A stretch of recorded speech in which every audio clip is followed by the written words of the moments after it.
Moltes gràcies. Bona tarda de nou. A mi ja m'heu vist abans. Em fa molta il·lusió sentir aplaudiments després d'un passi d'una pel·lícula. Això a vegades només passa a festivals, almenys aquí, que mira que estic sovint i no recordo haver sentit aplaudiments. Em fa molta il·lusió. Sé que acabem de veure una pel·li llarga de 3 hores i 20, estem tots amb el cap encara recapacitant, però com us deia abans, avui tenim unes presències molt especials i crec que podem aprofitar que hi són. Crec que no cal que us els presenti perquè ja us he dit abans, però està amb nosaltres el Luis López Carrasco, director de la pel·li. Moltes gràcies, Luis, per estar aquí avui. I el Víctor Colmenero, moltes gràcies per estar aquí amb nosaltres, que és director artístic de la pel·li. A mi m'agradaria aprofitar que ells dos són aquí. A tots ens agradaria estar ara en un bar, i més després de veure aquesta pel·li rodada en un bar, prenent una cervesa, un cafè i fumant, perquè realment et donen ganes, Però bueno, estem aquí dins de la Filmoteca i xerrarem com puguem. M'agradaria que intervenguéssiu, que féssiu totes les preguntes que vulgueu o que pugueu, aprofitant que estan ells i que ningú més que ells millor que ells ens poden parlar de la pel·lícula. Només volia apuntar un parell de coses, i és que pels que no veu estar a la sessió de curtmetratges d'ahir, us explico que estem fent un cicle que molts de vosaltres coneixeu, que es diu Dies Curts, amb el que intentem posar en valor el curtmetratge, i ahir vam estar, això ho estem fent des del mes de gener, del mes de gener a juny, han passat cineastes diversos i diverses per aquí. Ahir vam estar amb el Lluís i vam presentar algun dels seus curts, i la setmana que ve, el divendres que ve, passarem la seva pel·lícula El Futuro, dins d'aquest cicle Dies Curts.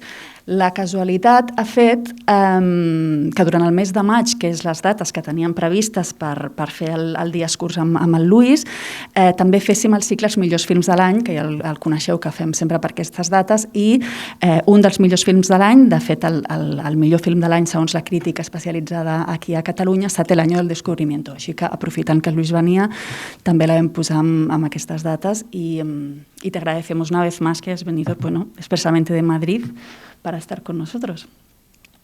Gracias.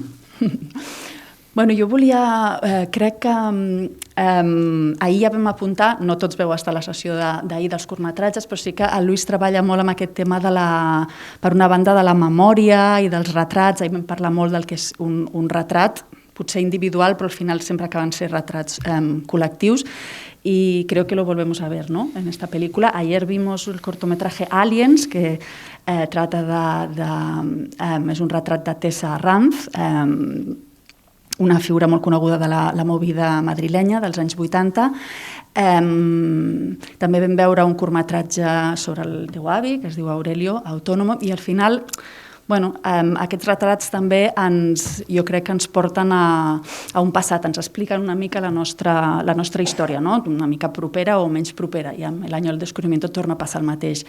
Ahir també parlàvem del tema del format cinematogràfic, com experimentes con VHS o con vídeos analógicos, y en esta película lo volvemos a ver, ¿no? O sea que un poco tu cine siempre se circula, ¿no?, sobre estas realidades. No sé si quieres, podemos empezar por ahí, por el tema formal. ¿Nos quieres explicar cómo empezó esta idea de yo sé que lo has explicado 1000 veces, Això us ho he explicat abans, he advertido, Luis lleva 8 meses de promoción de la película, ha hablado de ella 80.000 veces, creo que lo tenías contado. ¿Cuántas veces has hablado de la película? I molts de nosaltres hem vist possiblement entrevistes seves a la tele, a la ràdio, al diari i tal, però bueno, vamos a intentar no repetirnos demasiado y sobretot que vosaltres pugueu fer preguntes. La meva primera pregunta es, ¿de dónde surge esta idea de plantar a 45 personajes, 45 personas encerrados en un bar, haciendo que expliquen su vida, de dónde sale? Bueno, gracias a todos por estar aquí, gracias Ana por la invitación y gracias también Víctor por poder sumarte, que es la primera vez que estamos juntos hablando de la película y creo que puede ser especial. Animaros también a que hagáis preguntas. Esta película es un poco, procede un poco de la película anterior, mi primer largometraje en solitario, El futuro, que retrataba una fiesta de gente joven aparentemente en el año 82, y donde intentábamos como reproducir un material que pudiera parecer material doméstico de la época y que mientras tú ves la película no sabes realmente si lo que estás viendo pertenece a la época o no. Y de alguna manera cuando acabamos la película, que intentaba mirar un momento así como culminante de la transición española desde una mirada quizá menos idealizada o menos complaciente, es una película que está construida muy desde la mirada ya de la crisis del 2011, me quedé como con la sensación de que tenía que volver sobre esa época, de que tenía que volver sobre los años 80, porque de alguna manera al final cuando discutes la época a través del marco dominante, y en este caso en el caso del futuro el marco dominante sería la movida, al final el marco dominante ha triunfado, ¿no? Porque estás leyendo la época siempre desde la mirada habitual, ¿no? Entonces de ahí me queda la necesidad de volver a hacer una película sobre esa misma época y en concreto sobre la reconversión industrial, porque siempre me ha parecido que es un fenómeno, una serie de fenómenos que afectan a cientos de miles de personas, a muchas ciudades, a muchos barrios, a muchísimas familias, y que para el efecto que tuvo y el efecto que tiene además sobre nuestro presente ha sido poco retratado en el cine o incluso en la literatura.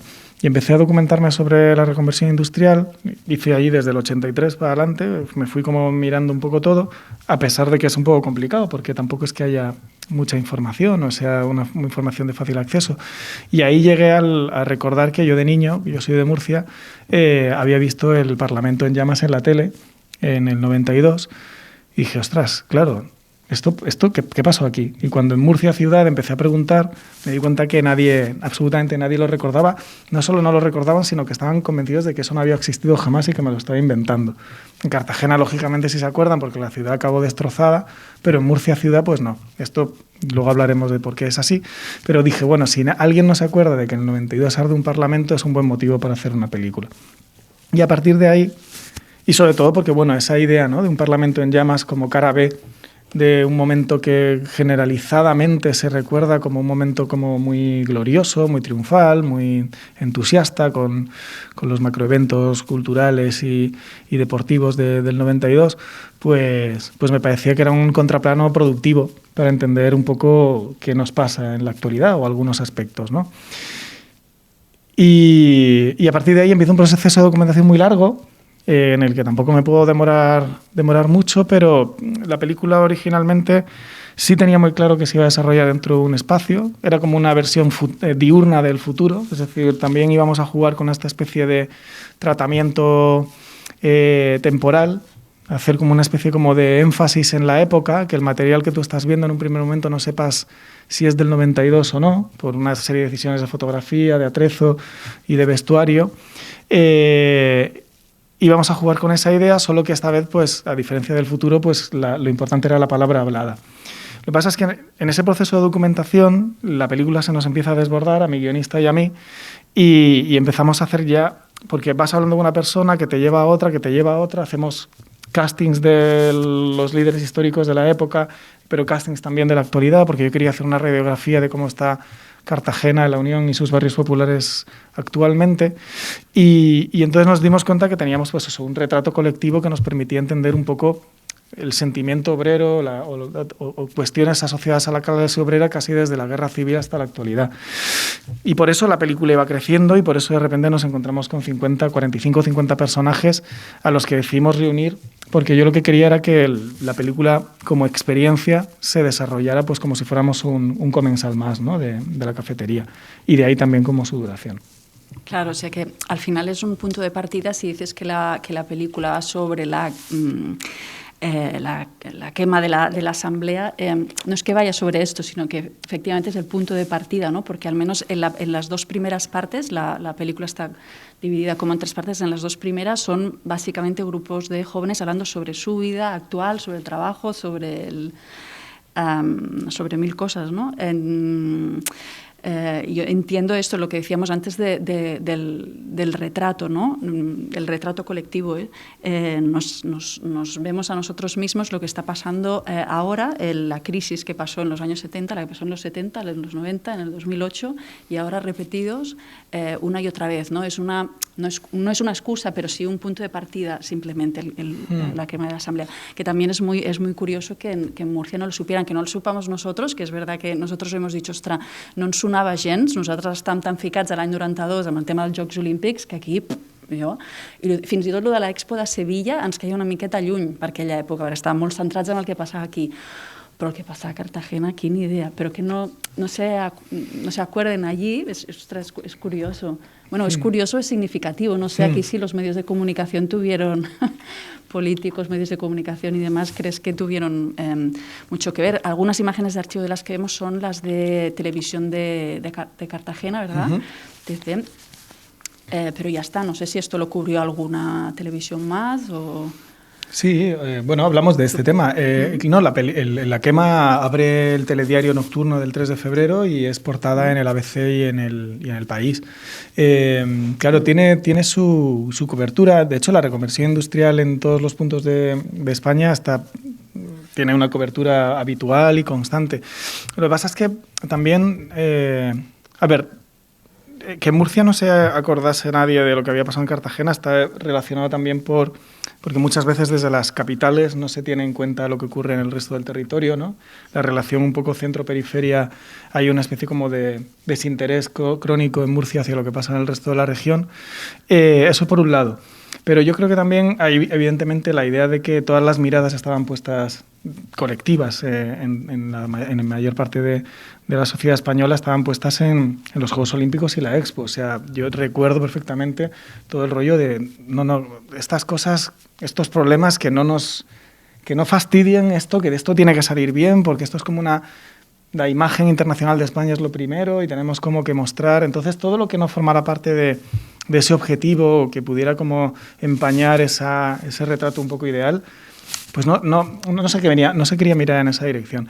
Pero luego yo también creo que hay una cuestión que tiene que ver también con cómo la clase media o otras clases privilegiadas miran a otras clases, ¿no? Cómo vemos otros conflictos como algo lejano, como algo que no nos atañe, como algo que te puede generar una solidaridad difusa, pero que en el fondo pues no deja de ser, yo la sensación que tengo es que había una cobertura informativa muy amplia, pero que era un murmullo de fondo, 500 personas detrás de una pancarta, una imagen en blanco y negro, y precisamente lo que intentábamos con la película era hacer corpórea, ¿no? A cada una de todas esas personas que aparecen muchas veces en un material de noticias y que no deja de ser una muchedumbre anónima, que no está diferenciada, ¿no? Y había como ese esfuerzo por identificar cada voz y por en la película que sepas exactamente qué supone una crisis, ¿no? O varias crisis seguidas sobre una clase social en concreto, sobre un territorio en concreto, pero para entender eso tienes que entenderlo a través de una suma de voces enormemente subjetiva, ¿no? Y esa era un poco la búsqueda, ¿no? Como romper esa imagen a veces muy unidimensional, que también lo podemos pensar en la actualidad, ¿no? Cómo nos relacionamos con crisis, con situaciones graves que parece que están sucediendo a colectivos con los que consideramos que no compartimos del todo la misma cuestión, que no formamos parte del mismo colectivo. Y se dice varias veces en la película, recuerdo que unos que se sienten un poco, no sé si en Cartagena o en Murcia en general, un poco maltratados o senten com menystinguts, ¿no? Murcia es dentro de las comunidades autónomas que nadie nos hace ni caso tradicionalmente. Se dice, ya te sientes, ya es una crisis, diríamos, como endémica o estructural, ¿no? El tema es que aquí nadie nos hace ni caso y claro, pues... aquí solo piensan en Sevilla y en Barcelona, pero no sé, da la sensación de que se queja no solo por el tema del 92, sino porque aquí somos una comunidad autónoma que nadie nos hace ni caso, ¿no? No somos importantes. Y también es curioso que en algún momento sale, perdona, porque ahora no sé quién es, pero en plan historiador hablando de que era Cartagena, cuántos años, durante 300 años se habló catalán y el por qué. Todo eso es un poco de reivindicar, hemos sido aquí una ciudad importante y ahora no nos hacen ni caso, ¿no? Sí, bueno, claro, esto obedece un poco a la estructura del Reino de Castilla, ¿no? De que la región de Murcia, pues era Cartagena es el puerto al Mediterráneo, entonces la región de Murcia siempre ha sido como muy subsidiaria de Madrid. Lo hemos visto hace nada, ¿no? Con el tema de...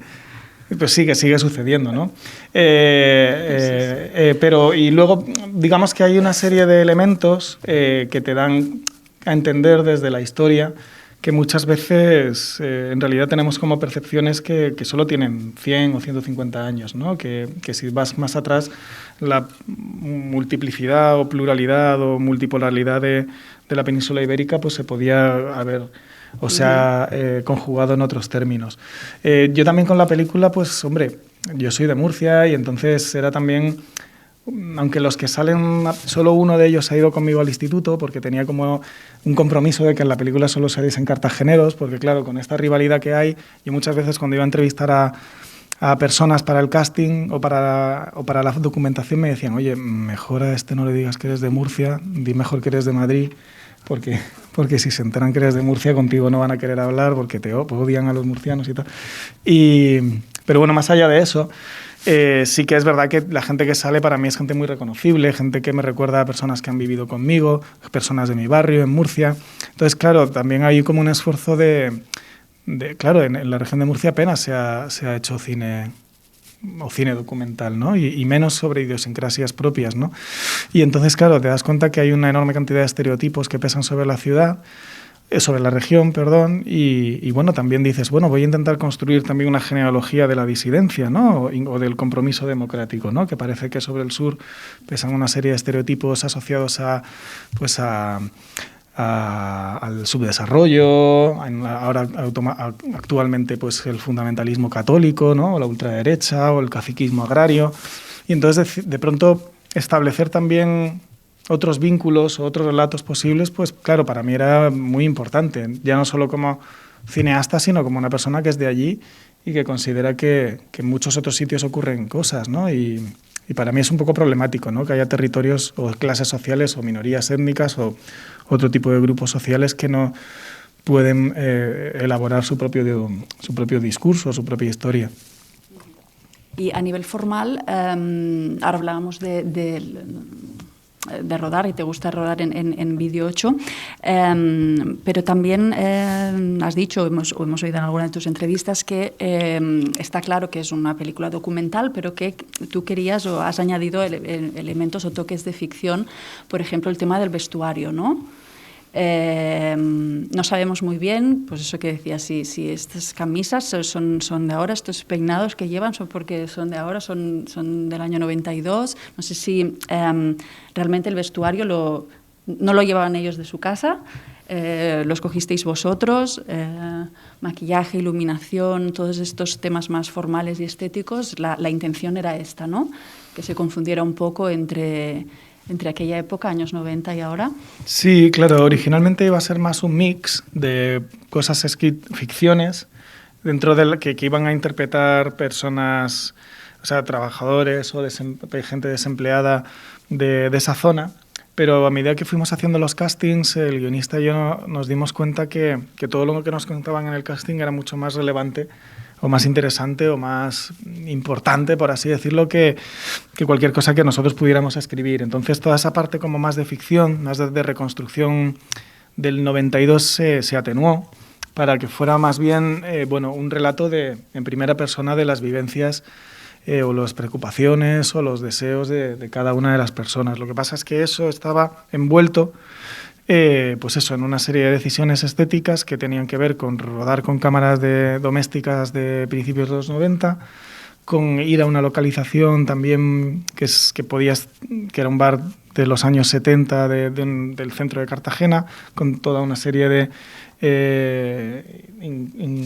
incorporaciones desde atrezo para vestir de época toda la localización, y luego además con un vestuario diseñado para que pudiera ser verosímil tanto en el año 92 como en la actualidad, con la idea como de, al principio, desdibujar un poco en qué tiempo nos encontramos, ¿no? Es como que la película empieza y tú dices, ostras, esto que estoy viendo es del 92, es de entonces, porque lo que queríamos era poner a dialogar dos dos tiempos, ¿no? Un tiempo, la idea en el fondo era, yo lo que quiero es intentar reanimar el pasado, pero me resulta muy difícil llegar hasta él.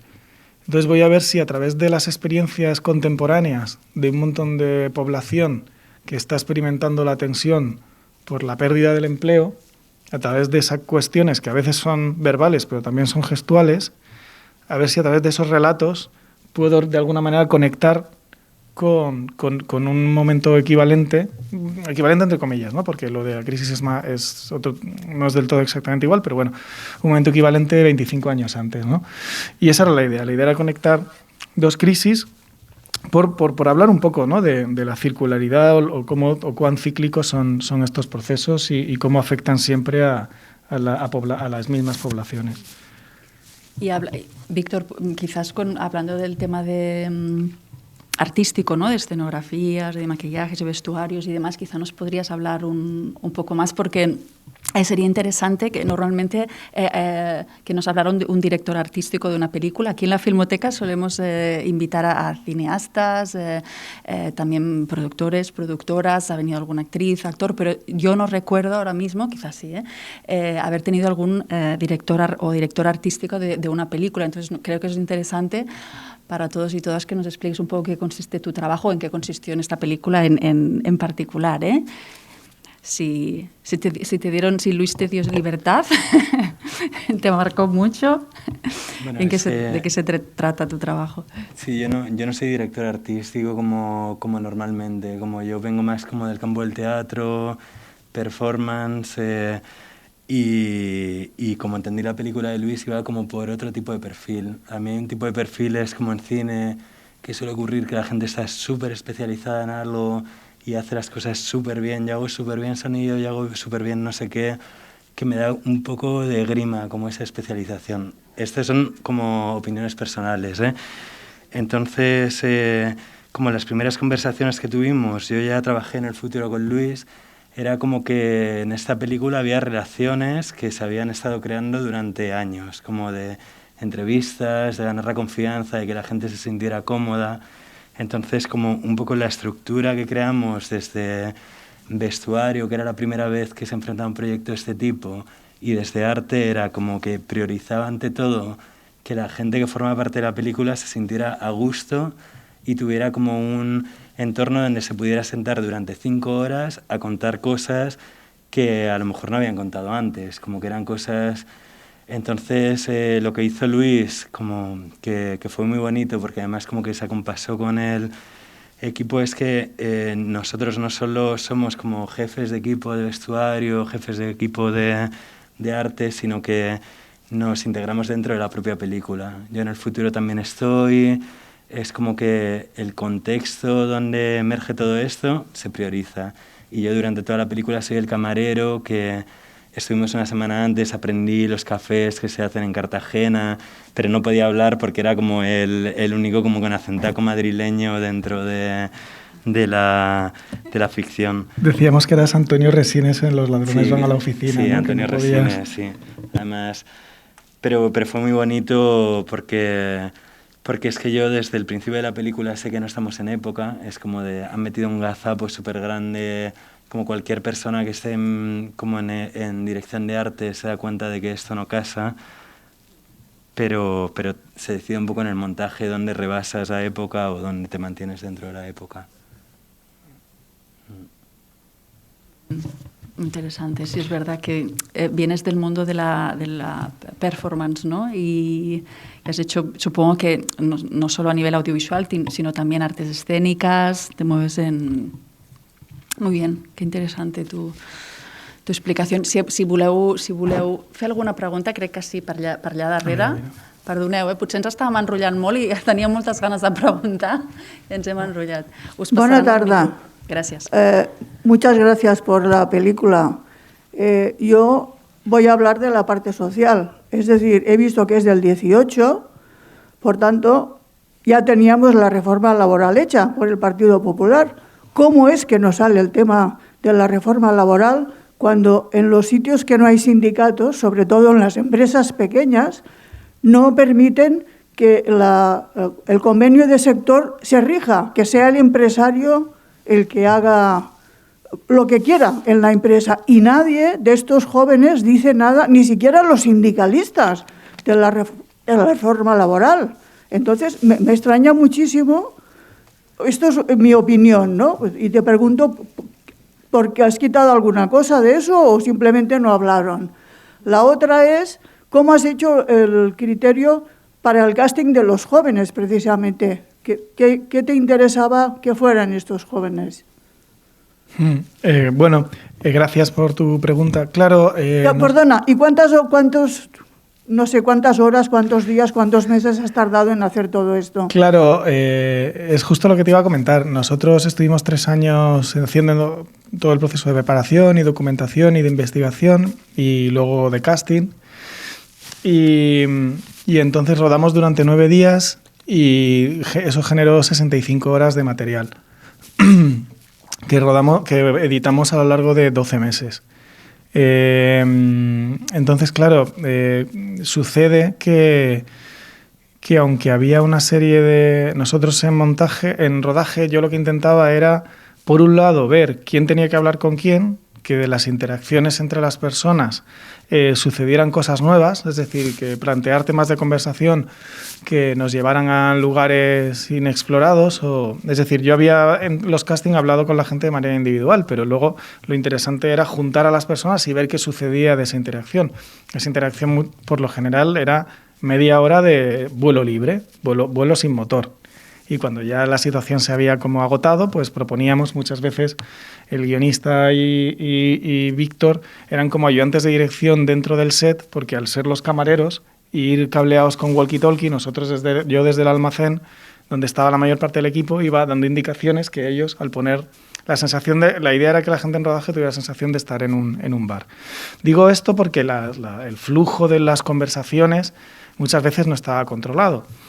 Y eso era para nosotros lo interesante. Hay veces que sí hay unas entrevistas de tú a tú, de a qué se dedicaba tu familia o cuéntame cuál fue tu primer trabajo. También había evidentemente temas laborales, en plan, pues, ¿qué opináis de la huelga? ¿Qué opináis de...? Bueno, cosas que estuvieran relacionadas o del sindicalismo, etcétera, ¿no? Entonces, yo lo que me di cuenta es que solo teníamos un sindicalista en activo, que es el hombre que habla al final, José Ibarra, que es el que cuenta lo del accidente laboral.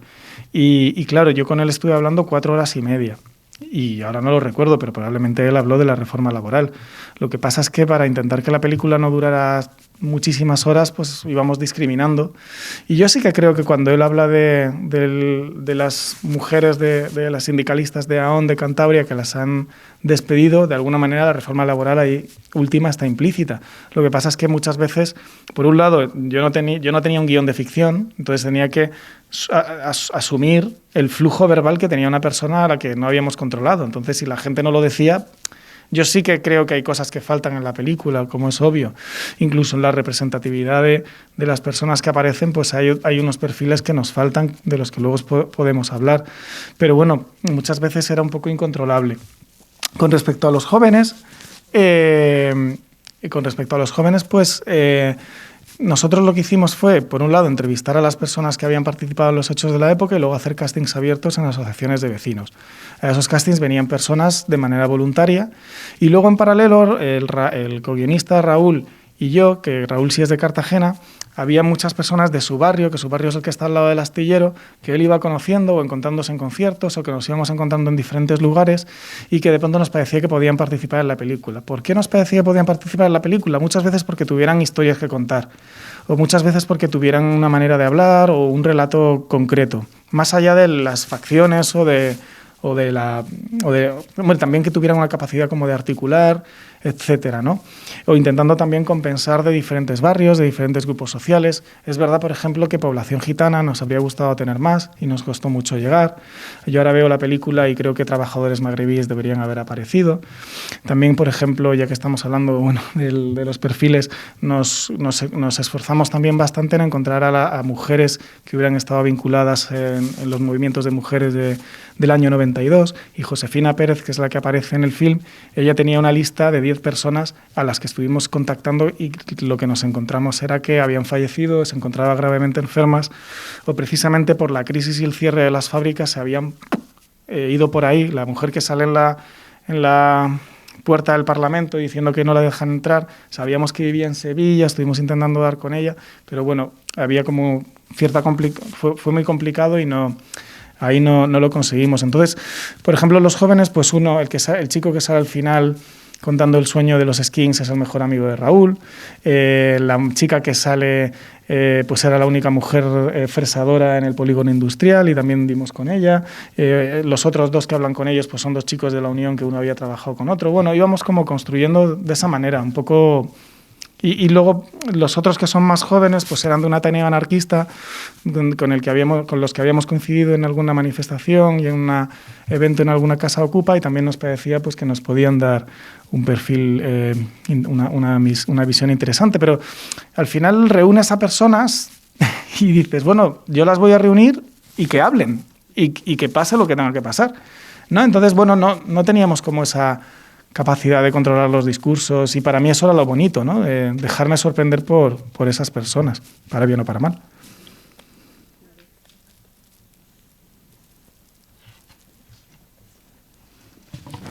Ara us apropen el micro.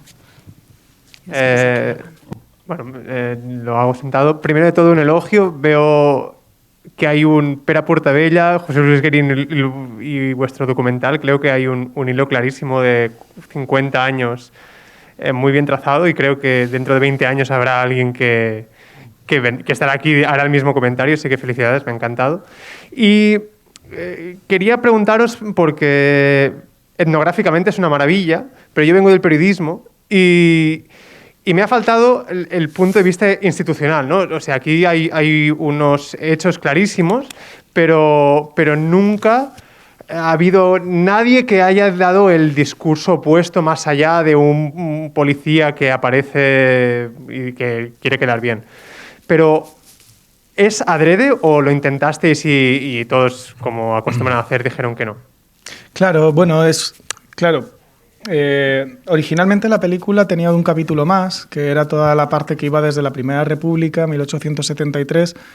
Trabajaba mucho el tema del antifranquismo con muchísimo detalle, y llegaba hasta la insumisión al servicio militar, porque uno de los primeros insumisos con condena civil, de hecho el primero que pisa la cárcel, es de Cartagena, Antonio García Quesada. Toda esa parte pues la sacamos porque también intentábamos que la película también tenía como sus arritmias, ¿no? Y que durara más de 3 horas o 4 horas pues nos parecía excesivo. Digo también porque eso también generaba decisiones, ¿no? Aunque teníamos una especie de afán totalizador, ¿no? En plan, bueno, pues Cartagena también es una ciudad muy militar, pues que aparezca un militar. Oye, de UGT no tenemos a nadie. Oye, claro, yo entrevisté a todo el mundo, pero por ejemplo, en la película no aparecen los delegados comarcales de la época de comisiones y de UGT, porque eran personas que ya habían tenido portavocías importantes en la época, y en la película, pues es verdad, no sale Carlos Collado ni sale José Antonio Alonso, que son personas que han tenido la disposición y la tribuna en los medios de comunicación durante 35 años. Entonces, yo no estaba especialmente interesado en invertir tiempo y esfuerzo en que las autoridades institucionales me dieran su versión, porque en el 25 aniversario ellos ya habían podido hablar todo lo que habían querido, ¿no? Es decir, yo prefería invertir todo el tiempo posible en encontrar pues, a esos perfiles femeninos o esos perfiles laborales que no encontraba, o étnicos que no encontraba, que pedirle la opinión a una persona que, de hecho, en concreto ahora mismo estaba imputado en la púnica, ¿no? No me interesaba especialmente, porque está claro que hay un alineamiento en la película en contar lo que sucedió desde la óptica de los trabajadores y de los sindicatos y de la población anónima de esos barrios, ¿no? Es que para lo otro ya tenemos los medios de comunicación tradicionales, ¿no? Yo no soy periodista, soy cineasta, y entonces no me veía en esa tesitura, para bien o para mal. Pero sí, por ejemplo, me parecía, me hubiera gustado tener más testimonios policiales, porque de repente me parecía que podía tener su importancia, ¿no? Incluso tampoco queríamos hacer una película muy panfletaria. A mí me hubiera gustado que otras ideologías hubieran comparecido de una manera menos estereotipada que la de este señor anciano franquista, ¿no? Pero bueno, también en la película en todo momento intentamos hacer como un ejercicio de empatía, ¿no? Para que incluso las opiniones con las que uno no se sienta no comparta, ¿no? También entiendas un poco de dónde se construyen determinados discursos y por qué. I això era un poc el tinglao. Mira aquí davant, que fa estona que han aixecat dues mans. Gràcies.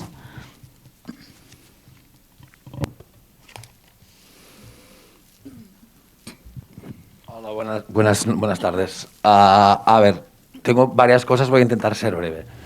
Una, que después de ver esta película estoy muy contento que hayas hecho un monumento homenaje al High 8 que mi hermano Ramón te recomendó hace 20 años cuando estabas planteándote entrar en la SCAC o en la CAM cuando vivías en Abades con Cristina y Rafa. Como yo estoy editando su película de final de carrera hace 20 años, que es Aloha Ojalá, y te he pedido por activa y por pasiva una carta como Papá Pitufo.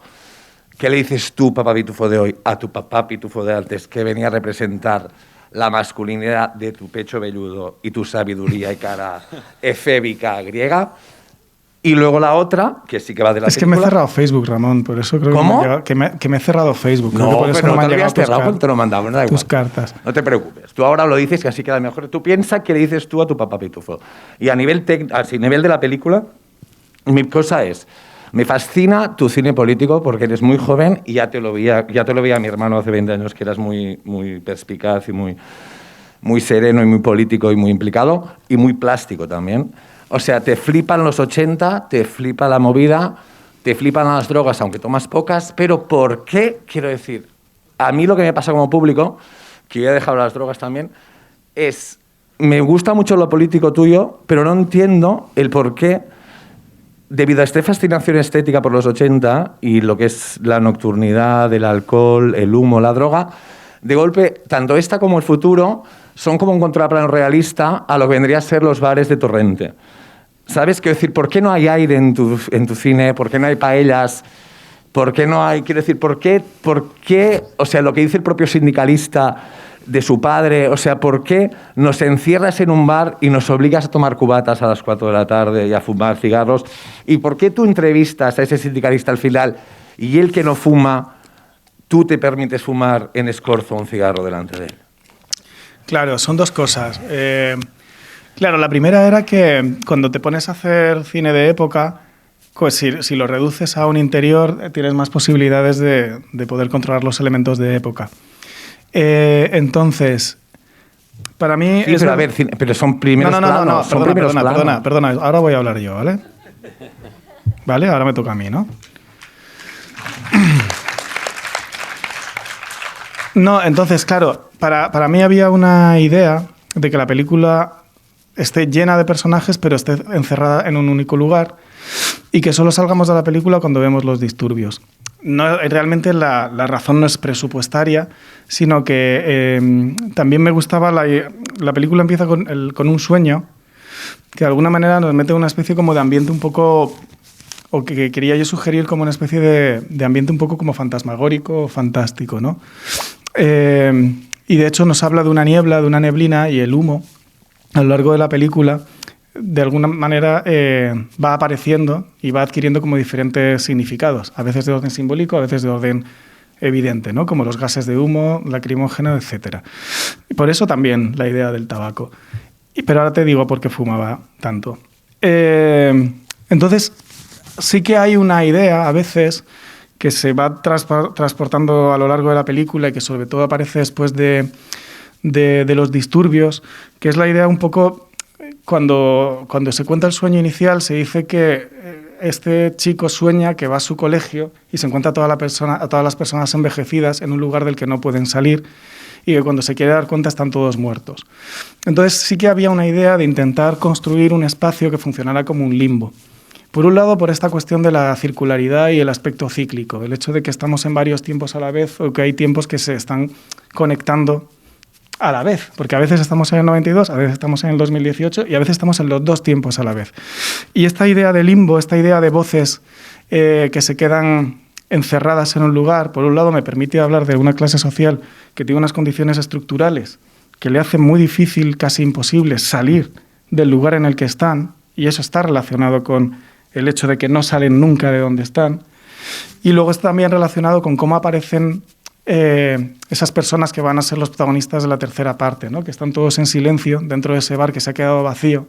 Entonces esa idea como de limbo, de espacio del que es difícil salir, de tiempo circular, de tiempo cíclico o de voces que se han quedado, y conecta además con la parte final del tercer capítulo en el que el hombre va sistemáticamente de manera compulsiva, que esto yo lo he leído en muchos trastornos psicológicos que han tenido personas que han vivido movilizaciones fuertes y en concreto con temas laborales de la reconversión industrial, que es que vuelves sonámbulo al lugar en el que trabajabas y muchas veces te encuentras un solar. Esta idea de cuando él mismo se interroga si son fantasmas de otro tiempo, ¿no? Entonces todos esos aspectos jugaban. Como yo muchas veces, nosotros inventamos un sistema de cámaras que nos permitían grabar sin cambiar la cinta durante horas y horas y horas. Entonces yo muchas veces me encontraba 3 horas seguidas hablando con una persona con un guión de ideas que yo quería comentarle, pero bueno, atendiendo fuertemente a lo que me quería comentar. Entonces yo tenía 2 opciones. O me ponía a beber cerveza, en cuyo caso me vienen todas ganas de hacer pis, y a la hora el director tendría que haber cortado la toma porque tenía que ir al aseo, lo cual no era adecuado. O lo que me dio fue por fumar. Me puse a fumar, yo que no fumo, porque necesitaba hacer algo, porque estaba sometido a una tensión muy fuerte. Y luego también es verdad que el humo, desde un punto de vista de atrezo, como grabamos a veces con el bar abierto, pero luego por lo general, cuando grabamos en el bar, muchas veces la persona está sola. Y entonces me di cuenta que con el humo entrando por primer término y segundo término, eso facilitaba la sensación de que el bar estuviera más lleno de gente. Y de ahí también lo del aspecto de época, de que cuando veas la película y ves que todo el mundo está fumando, piensas más automáticamente que es en el 92. Aquí, sí. Sí, bueno, és que hem de desinfectar pel tema Covid, ja sabeu. Bé, hola, bona tarda. Bueno, felicidades, a mí la película me ha gustado mucho. Tenía varias preguntas, intentaré ser muy rápido. Primera, espera que lo tengo por aquí. Me ha dado la sensación, esta fijación que tienes para enseñar los rostros de las personas, que muchas veces prácticamente te lo están diciendo todo, que transmitían mucha tristeza, mucha desolación. No sé si buscabais esto, es una sensación que quizás solo me ha dado a mí y es muy personal, pero en cualquier caso, esta tristeza que transmiten, pues eso, la estabais buscando. Y ya no solo esto, cuando estabais allí hablando con ellos, sin el filtro de la cámara, ¿sentíais esta sensación? Bueno, gracias por la pregunta. Sí, a ver, nosotros no teníamos como la idea de buscar unas emociones concretas, pero tampoco teníamos como la necesidad de endulzar absolutamente nada, ¿no? O de intentar como generar un optimismo. O sea, hemos intentado que la película no quedara, pero eso depende de la recepción de cada uno, como una película demasiado llena de desolación. Pero sí que es verdad que en el proceso, sobre todo, de hablar con las personas que habían vivido los hechos del 92, nos dimos cuenta, originalmente de hecho las entrevistamos pensando en que sus diálogos los iban a interpretar personas más jóvenes, porque estábamos con esta cosa de la reconstrucción de época, y cuando les conocimos fue como, bueno, esta gente tiene que salir, tiene que hablar en primera persona, y la película fue virando más a un tono más testimonial. Y entonces lo que nos dimos cuenta era que esas emociones estaban muy a flor de piel. Muy a flor de piel, y a veces en los primeros encuentros eso estaba más evidente y para otras personas hablaban con nosotros, y el día del rodaje de pronto apareció todo el malestar, todo el cabreo, ¿no? Como por ejemplo Paco Segura, que es el hombre de la barba blanca de fertilizantes, que es fue lo primero que grabamos y vino realmente como con una carga emocional muy fuerte. Pero por ejemplo con la gente de Peñarroya, que nos habíamos reunido varias veces y habíamos tenido una conversación larguísima, de la que yo me recuerdo que salimos el guionista y yo muy bajos de energía, porque realmente las depresiones que vivieron pues les algo, es un recuerdo muy vivo todavía, ¿no? Entonces, lo que te quiero comentar es que muchas veces lo que habíamos hablado en los castings o las entrevistas previas, al final en el rodaje lo que hacíamos era volver a hablar de todo ello. En algunos casos, y en otros, que eran la parte más del segundo capítulo de la película, mezclar a personas que hablaran entre sí para que conjuntamente llegaran a otras reflexiones. Entonces, bueno, lo que pasa es que sí que intentamos ser como muy cuidadosos en todo momento para que, por ejemplo, la gente no quería salir en la película, ¿no? Hablaban con nosotros, pero decían, no, es que esto yo te lo cuento a ti, pero luego prefiero no contarlo y tal. Y claro, fueron años de quedar con las personas, a tomar café, a establecer unos vínculos de complicidad, dejar como muy claro de qué se iba a hablar, exactamente qué preguntas iban a hacer. Todo el mundo sabía antes qué se iba a grabar, y si cuando grabábamos consideraban que había algo que no querían que saliese en la película, me lo decían y yo lo tenía, apuntaba a una lista y había una serie de cosas porque les podían suponer problemas también personales, ¿no? En plan, oye, es que he dicho que mi jefe tal, y digo, no, pues esto lo quitamos. Y yo creo que nosotros estuvimos a punto de no rodar y se retrasó el rodaje porque nos quedamos sin financiación, y me acuerdo que llamé a todos ellos por teléfono, oye, que al final no rodamos. Y creo que esa cosa, porque al final éramos una gente de Madrid que no sabes muy bien en manos de quién te vas a poner, pero creo que vernos tan frágiles a nosotros también fue al final lo que más hizo porque decidieran luego apoyarnos en la película. A mí me ayudó mucho mi hermano, que es sociólogo, que hace muchos grupos de discusión, y luego mis padres son psiquiatras, y toda la vida de Dios han estado escuchando en los centros de salud públicos a personas. Y yo creo que alguna mezcla de las cosas que escuchaba mi familia me dieron también como herramientas para afrontar según qué situaciones. Claro. Vale, 2 preguntas más. Una a dirección, bueno, no sé si has hecho explícitamente dirección de arte, porque como has comentado antes también has hecho lo de performance y tal, pero y relacionado con lo de la complicidad y la confianza, ¿cómo se sentían estas personas cuando vosotros les vestíais o les maquillabais o intentabais recrear una época que no era la suya? Porque al final se sentían en un entorno que no era el que estaban acostumbrados, ¿no? Y con gente con la que quizá no estaban acostumbrados. Entonces, ¿cómo conseguisteis que se sintieran cómodas respecto a eso? Y otra vez volviendo al tema más de visual, el usar este formato de vídeo, sí que es verdad que te transmite a otra época, pero también me ha dado la sensación que incluso conseguía captar algo mucho más próximo. No sé si la palabra es real, pero algo más cercano a lo que contaban estas personas, ¿no? O sea, en vez de utilizar un formato más cinematográfico, entre muchas comillas, has optado por usar este tipo de formato, y de alguna manera yo tenía la sensación de que te estás acercando mucho más a las historias de estas personas. Y la pregunta era si ibas por aquí, si intentabas justamente hacer algo de este tipo. Y ya otra pregunta, la última, perdón, ¿te ha sorprendido el éxito que ha tenido la película? Me refiero a... Es un film con un alto componente subversivo, creo yo, y ha tenido mucho éxito. Entonces, no sé cómo has recibido esto. Ya está. Muchas gracias.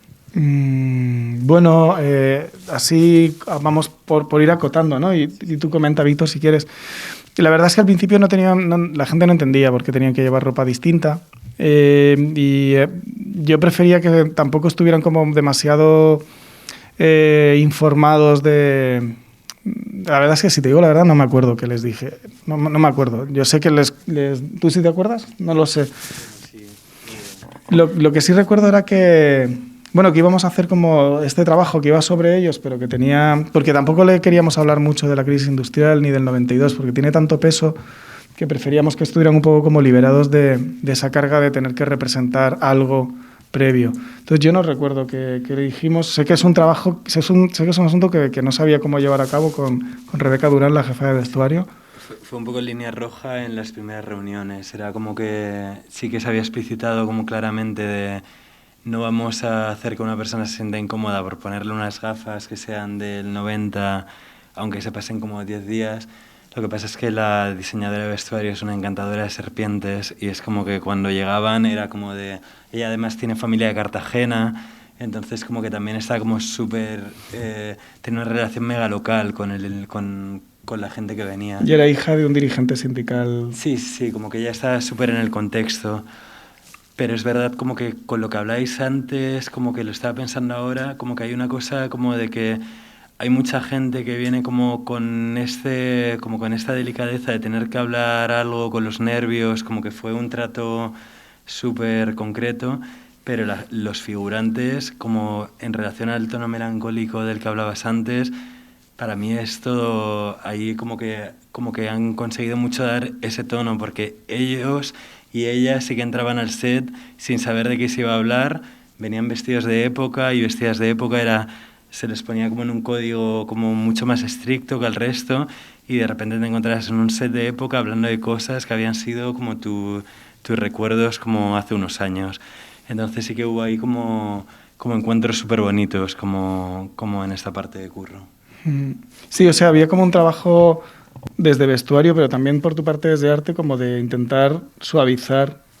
Y yo me acuerdo que les poníamos todo el tema de sonido antes de entrar en el bar, porque una vez que entraran en el bar yo no quería que tuvieran como sensación de estar en un rodaje. Lo que pasa también es que cada persona llega al film por un camino distinto, y yo creo que con cada persona hablamos de una manera distinta, entonces a veces me cuesta un poco como recordar. Exactamente, pero bueno, no sé, les dijimos que era... No lo sé, la verdad es que no me acuerdo. No, les hacía... Sí, les gustaba. Y luego lo de la fotografía, pues no es solo utilizar el Hi8 para dar la época, ¿no? No solo voy a utilizar tecnología del 90 para hablar del 92, también hay como una idea como de utilizar tecnología doméstica, ¿no? O sea, la imagen que ves es una imagen casera que te remueve... Te llega por otro lado, ¿no? Te informa por otro lado. Aparte, a mí me interesaba también que es una fotografía como más sucia, como más tosca, que vira a gris, que vira a azul, que a mí me parecía también como que me acuerdo que José Ibarra, este hombre que sale en la película, que era el asesor histórico, que ha escrito un libro sobre la reconversión industrial, el que cuenta su primer accidente laboral, me acuerdo que un día quedé con él a las 5 de la mañana y me llevó al kiosco del astillero para que viera un poco cómo era el ambiente de los trabajadores y las trabajadoras antes de entrar en el primer turno, y luego me llevó en coche al Valle de Escombreras, que es donde están las refinerías, ¿no? Y por un viaje, un túnel, el hombre contándome todas las movidas que tenía en el sindicato, que estaba, que tenía movidas. Y me acuerdo que llegamos al final del túnel, nos metimos con todas las fábricas de potasas, por toda la refinería de Repsol y todo el rollo, y llegamos al final. Entonces me dijo, baja la ventanilla, a las 6:20 de la mañana, no había amanecido y tal. Baja la ventanilla, yo la bajé, dice, huele. Y entonces yo olí, y me dice, anhídrido sulfuroso. Así olía Cartagena en los años 80 y así tiene que verse. Y este olor tiene que salir en tu película.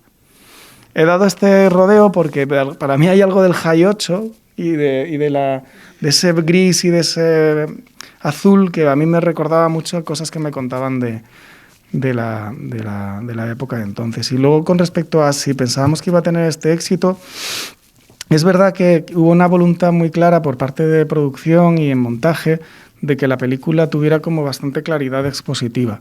Es decir, sabíamos que había que hablar de una serie de temas que eran temas muy complejos, que afectaban a sectores industriales y que habían sucedido muchas cosas de las que no había apenas información y que no había que hacer ningún esfuerzo ni de opacidad, ni de ocultación, ni de hermetismo, ni de juego visual, ni de arabesco estético, ni nada, ¿no? Es decir, como que se había que poner cartelas, se había que poner mapas, pensando también en públicos internacionales, ¿no? Es decir, la claridad expositiva era importante y para nosotros era importante que fuera una película que, al menos en nuestra voluntad, estaba el que pudiera llegar a públicos más allá de la cinefilia. Y luego la campaña de promoción ahí fue. Entonces sí, pensábamos que la película realmente podía llegar a otros públicos que no son los habituales de filmotecas y festivales de cine.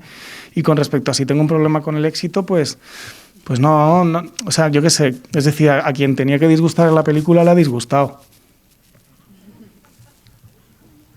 Ya está. Pero ha llegado a lugares y a espectadores que a lo mejor habrían sido más recelosos si la película tuviera otra forma, otra manera de constituirse, por así decirlo. Que eso también era importante, ¿no? Como intentar salirnos también de determinados itinerarios. Podem fer les últimes dues preguntes. No sé si, Martina, que estàs allà al final de la sala, com anem de temps? Anem regular. Vale, doncs hi ha dues mans aixecades. Si voleu, fem els últims comentaris i acabarem.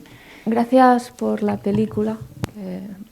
Y bueno, me hacía pregunta el sueño del final, ¿no? Porque me parece que habías comentado que había algunos aspectos de ficción y me preguntaba si el chico que cuenta ese sueño de que golpea a un nazi era realmente verdad, o había algún detalle que era eso, que era ficción.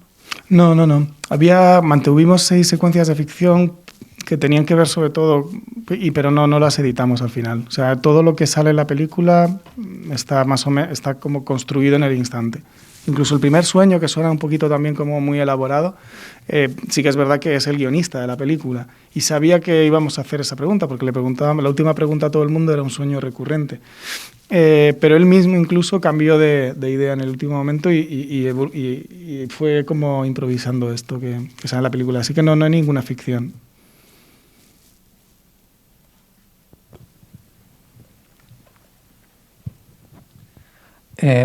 Bueno, 2 preguntas rápidas. El primero es, bueno, no sé si el título es tan obvio como igual parece, porque para mí al menos el año, pues sí que hay un año, pero se habla de muchos años. Y el descubrimiento tampoco sé si está muy claro cuál es, si es la desindustrialización, la quema de la asamblea o el sindicalismo. Y bueno, y luego, ¿qué te han dicho los personajes que entrevistaste después de ver la película? Vale, bueno, para mí era muy importante que en la película siempre, cuando la ponemos en todos lados, el descubrimiento que sale en el título sea con minúscula, ¿vale? Porque apela a otros descubrimientos que no son el descubrimiento al que le ponemos una mayúscula, que en otros países pues no es ningún descubrimiento, sino que es la conquista de América, ¿no? Entonces, claro, cada espectador o espectadora tendrá que decidir a qué año y a qué descubrimiento o descubrimientos hace referencia el título. Yo ahí me escabullo. Y luego, lamentablemente, el estreno en Cartagena ha sido hace muy poco, porque por el COVID se canceló el estreno y les mandamos, hasta hace 2 semanas no pudieron todos los personajes ver la película en un cine. Y entonces sí que les mandamos la posibilidad de verlas en sus casas en noviembre, pero la recepción, pues he tenido algunas respuestas pues de muy diversa índole. Pues Josefina Pérez estaba muy contenta, José Ibarra también, Paco Segura, que es el hombre de fertilizantes, los 2 chicos de La Unión que salen ahí hablando con Kino y con Saray, pues también estaban como muy agradecidos.